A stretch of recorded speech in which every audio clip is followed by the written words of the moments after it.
That live report. If you're a frequent flyer, you'll want to listen to this. Today, the government announcing new federal rules that could save you money. Western Mass News reporter Olivia Hickey joins us live from Bradley International Airport with more details. Olivia?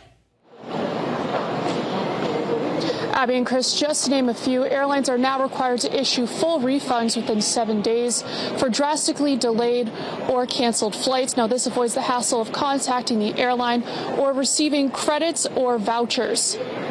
When an airline knows that all, instead of just a few, of the passengers on a canceled flight are likely to actually get their money back, it gives them a different set of reasons to put in the investment and the realistic scheduling that makes those cancellations less likely to happen to begin with. And gone are the days of hidden fees. Transportation Secretary Pete Buttigieg says airlines are now required to show costs up front. This transparency allows customers to shop around to find the flight best for them, which can save Americans over $500 million every year.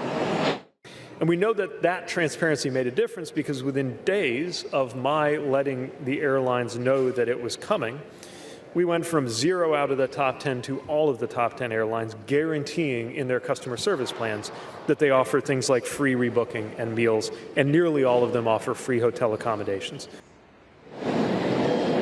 This comes after last week's announcement of a partnership with nearly 20 state attorney generals, including Connecticut's William Tong, to investigate customer complaints against airlines and ticket agencies and hold them accountable. Now, a customer service dashboard has been created on the DOT website to show customers exactly what they are entitled to.